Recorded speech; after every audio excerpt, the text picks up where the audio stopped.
ये कहानी बहुत पुराने जमाने की है। किसी गांव में इमरान नामी एक आदमी रहता था। उसकी किराने की दुकान थी। अपनी आमदनी से किसी तरह वो अपना और अपने इकलौते बेटे फर्ज का पेट पालता था। उसका बेटा फर्ज अब जवान हो चुका था, लेकिन उसने कभी भी फर्ज से कोई काम नहीं लिया था। एक दिन अचानक इमरान का इंतकाल हो गया। फर्ज इस वाक़े को लेकर बहुत ज्यादा परेशान हो गया, क्योंकि अपने वालिद के सिवा उसका दुनिया में कोई न था। वो तन्हा बैठकर सोचने लगा, अब्बा जान भी मुझे इस दुनिया में अकेला छोड़कर चले गए। उसके वालिद के एक दोस्त ने उसे तसल्ली देते हुए कहा, सब्र करो बेटे, अल्लाह को शायद यही मंजूर था। अब तुम्हें ही अपने वालिद का कारोबार संभालना होगा। फर्ज बहुत ज़हीन और अक्लमंद था। उसने अपने वालिद की दुकान को संभाल तो लिया, लेकिन उसकी दुकान पर कोई ग्राहक नहीं आता था। एक दिन वो सोचने लगा, अगर यही हाल रहा तो कुछ ही दिनों में फाकों तक नौबत आ जाएगी। फिर कुछ दिन गुजरते गए। उसने फैसला किया कि दुकान से गुजर बसर करना मुश्किल है। चुनाचे उसने वो दुकान एक मालदार ताजर के हाथ फरोख्त कर दी। फिर उसने सोचा कि इन पैसों से मैं पड़ोस के शहर में जाकर कोई और छोटा मोटा कारोबार शुरू कर लूंगा। उसने उस बस्ती के बारे में सुन रखा था कि वहाँ के अक्सर लोग बेवकूफ होते हैं, इसलिए उसे वहाँ जाकर कोई कारोबार करना चाहिए। ये सोचकर वो हमसाया रियासत की तरफ रवाना हो गया। कई दिनों के सफर के बाद वो एक बड़े शहर में पहुंचा। फिर उसने इरादा किया कि सबसे पहले यहाँ के बाजारों का जायजा लेना चाहिए, उसके बाद किसी काम का आगाज करना मुनासिब होगा। फर्ज ने वहाँ के बाजारों में जाकर चक्कर लगाया, और जब वो अंदाजा लगाने लगा तो उसे महसूस हुआ कि यहाँ तो बहुत ज्यादा महंगाई है और मेरे पास जितने पैसे हैं उनसे कोई कारोबार शुरू ही नहीं हो सकता। काफी सोच विचार के बाद उसने दिमाग लड़ाया और एक अनोखी तरकीब सोची। उसने बाजार में एक दुकान किराए पर ली और दुकान के ऊपर मोटे हुरूफ में लिख दिया, अक्ल बराए फरोख्त। बाजार में कुछ लोग उसकी दुकान के सामने खड़े होकर उसका मजाक उड़ाने लगे। वो कहने लगे, क्या भला अक्ल भी कहीं बेची जाती है? कितना बेवकूफ है ये आदमी, आखिर अक्ल खरीदेगा कौन? लोग उसकी दुकान के सामने खड़े होकर ऐसी ही बातें कर रहे थे, लेकिन फर्ज ऊंची आवाज में पुकारने लगा, सुनो भाइयों, मेरी बात मानो,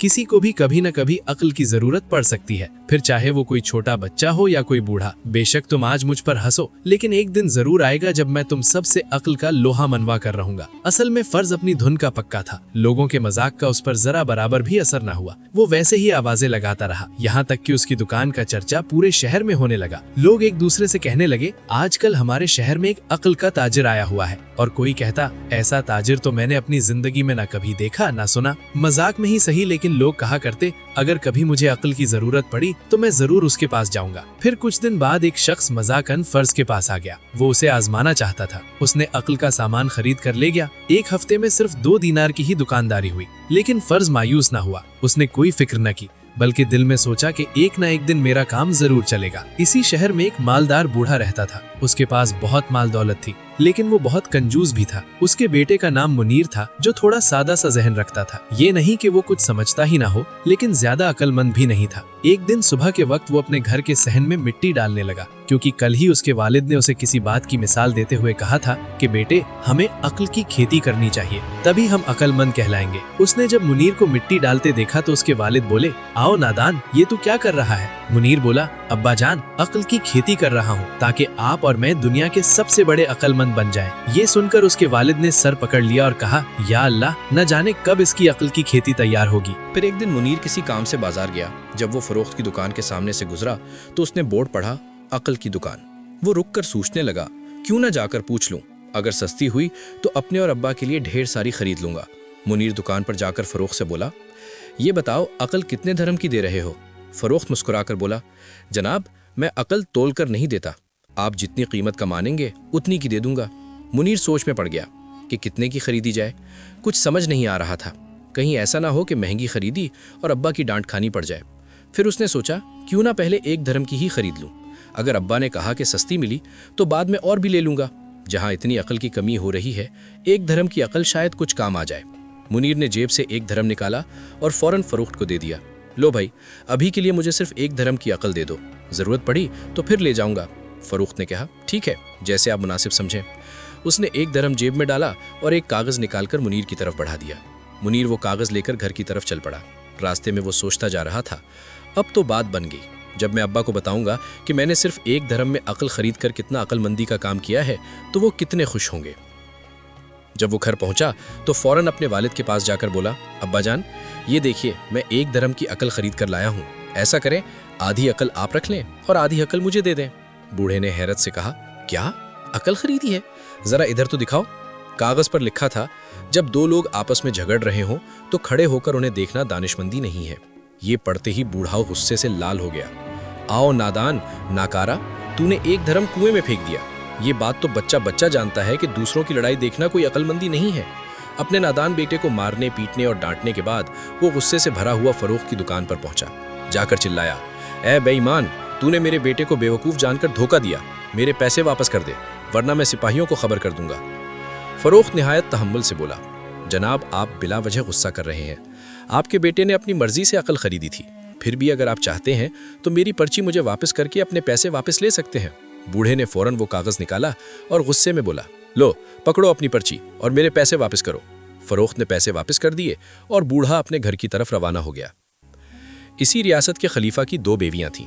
एक दिन दोनों रानियों की खादिमाएं बाजार में फल और सब्जियां खरीदने गईं। उनमें से एक खादिमा एक दुकान पर गई और कहने लगी, ये तरबूज कितना हरा और खूब पका हुआ है। रानी खाकर बहुत खुश होगी। मैं सबसे पहले यही खरीद लेती हूँ। उसने दुकानदार से पूछा, ये तरबूज कितने का है? दुकानदार ने जवाब दिया, सिर्फ 2 दीनार का बहन जी। वो बोली, ठीक है, ये मुझे दे दें। लेकिन जैसे ही दुकानदार पैसे लेकर तरबूज उसे देने लगा, उसी लम्हे दूसरी खादमा की नज़र इस तरबूज पर पड़ी। वो फौरन बोली, ठहरो भाई, ये तरबूज मुझे दे दो। दुकानदार कुछ बोलने ही वाला था कि दूसरी खादमा ने 3 दिनार उसके हाथ पर रख दिए। पहली खादमा फौरन तेज लहजे में बोली, ये क्या बात हुई? मैं पहले आई थी और बात भी पहले मेरी हुई थी, लिहाजा ये लोग 2 दिनार और मुझे तरबूज दे दो। दूसरी खादमा बोली, ये नहीं हो सकता, मैं तुमसे पहले पैसे दे चुकी हूँ, अब ये तरबूज मेरा हुआ। दुकानदार सोच में पड़ गया कि अब क्या करें, ये मुकदमा तो खासा पेचीदा हो गया। इधर दोनों खादमाएं आपस में लड़ने लगीं। लगता था बात कहीं मारपीट तक न पहुंच जाए, क्योंकि सब जानते थे कि दोनों रानियों में आपस में नहीं बनती तो उनकी खादमाओं में कैसे बनेगी। दुकानदार ने सोचा, मुझे फौरन यहाँ से निकल जाना चाहिए। चुनाचे वो फौरन वहां से खिसक गया। दोनों खादमाएं आपस में लड़ने लगीं। इसी दौरान बूढ़े का बेटा मुनीर बाजार से गुजर रहा था। उसने दोनों औरतों को लड़ते देखा तो सोचने लगा, ये दोनों औरतें आपस में क्यों झगड़ रही हैं, चल कर देखता हूँ। अब चूंकि मुनीर तो सादा दिल था ही, सो जाकर उनके करीब खड़ा हो गया और उनकी बातें सुनने लगा। दोनों की नज़र मुनीर पर पड़ी। वो दोनों एकदम उसकी तरफ मुड़ी और बोली। एक बोली, सुनो भाई, आप मेरे गवाह हैं, बाजार में इस औरत ने मेरे बेइज्जती की है, इसकी गवाही आप ही देंगे। दूसरी बोली, मेरे भाई, आप मेरे भी गवाह हैं, अल्लाह के वास्ते रानी साहब के सामने आपको सब कुछ सच सच कहना होगा। नादान मुनीर कुछ भी न समझते हुए सिर्फ सर हिलाकर चलता बना। अब मुनीर सख्त मुसीबत में पड़ गया। वो ना इधर का रहा ना उधर का। वो सोच में पड़ गया कि वो किसके हक में गवाही दे। बाप बेटे ने मशवरा किया कि अब हमें सिर्फ एक ही शख्स से मशवरा लेना चाहिए, और वो है फरस, जो अकल का ताजर है, क्योंकि जो अकल उसने पहले दी थी वही गलती तो मुनीर ने की है। सो दोनों यानी बूढ़ा और उसका बेटा मुनीर फरस की दुकान पर आ गए और उसे सारा हाल सुनाया। फरस ने कहा, मशवरा तो ज़रूर दूंगा, मगर अब इसकी फ़ीस 10 दीनार होगी। बूढ़े ने फ़ौरन कहा, मुझे मंजूर है, ये लीजिए 10 दीनार। फरस ने मुनीर की तरफ देखा और कहा, सुन, तू खलीफा के दरबार में पागल बन जाना। जब तुझसे कुछ पूछा जाए तो उल्टी सीधी बातें करता रहना, अजीब व गरीब हरकतें करता रहना। मुनीर ने इस बात को मान लिया और उसका बाप भी मुत्तफिक हो गया। इसके बाद बाप बेटा खुशी खुशी अपने घर वापस लौट गए। दूसरे दिन मुनीर को दरबार में तलब किया गया। खलीफा ने पूछा, हाँ भाई मुनीर, क्या तू बता सकता है कि इन दोनों खादमाओं में झगड़ा किस बात पर हुआ और कसूरवार कौन है? मुनीर अदाकारी करते हुए बोला, खलीफा सलामत, ऐसा करें इन दोनों को इसी वक्त फांसी दे दें, फिर आप खुद समझ जाएंगे कि कसूर किसका है। ये कहकर वो जोर जोर से हंसने लगा और ऐसे बेरब्त जुमले बोलने लगा कि हर तरफ हंसी छूट गई। ये बेहुदा बातें सुनकर खलीफा सोचने लगा, ये तो मुझे पागल लगता है, भला ये क्या गवाही देगा। चुनांचे हुक्म दिया गया, इसे फौरन दरबार से बाहर निकाल दिया जाए। यूं मुनीर एक बार फिर बच गया।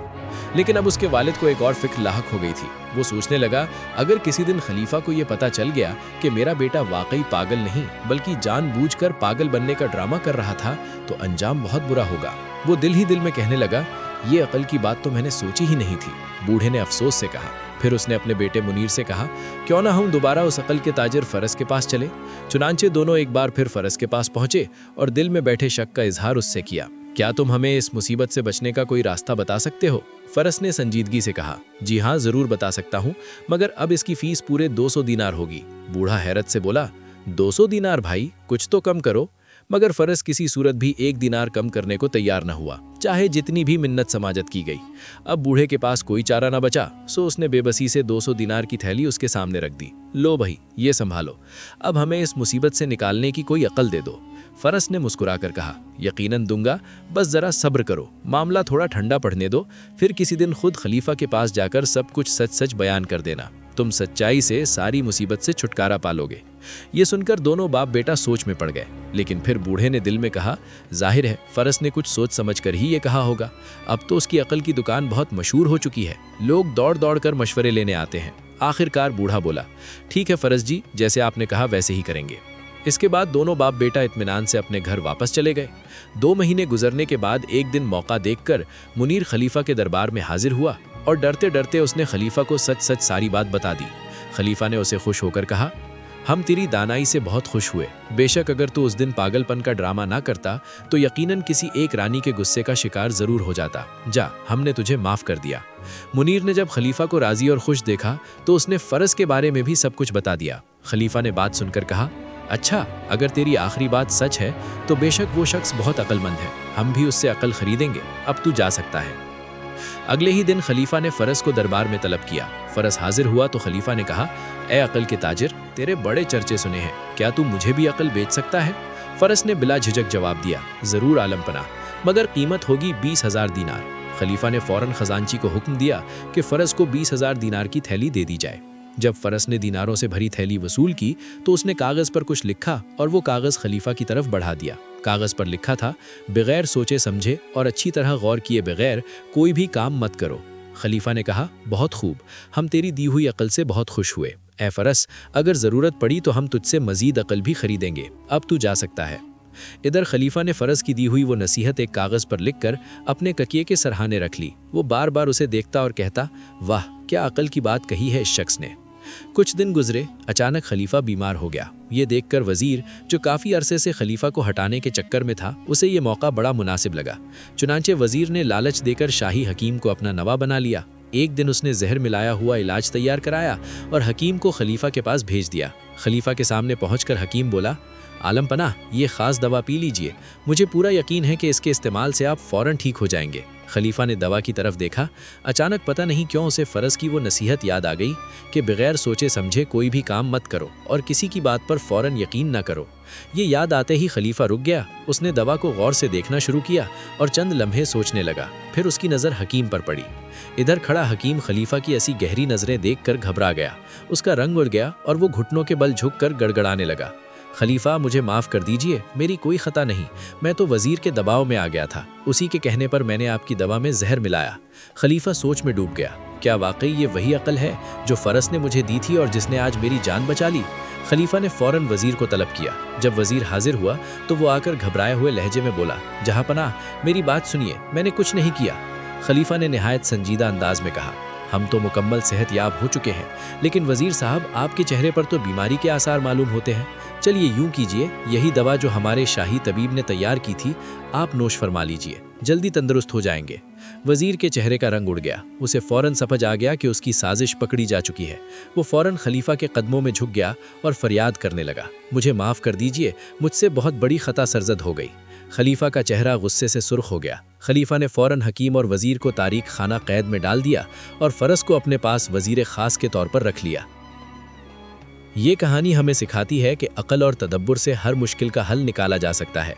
दोस्तों, उम्मीद है आपको ये कहानी पसंद आई होगी। कहानी पसंद आने की सूरत में हमारे चैनल को सब्सक्राइब करके वीडियो अपने दोस्तों से शेयर करें। आपका बहुत बहुत शुक्रिया।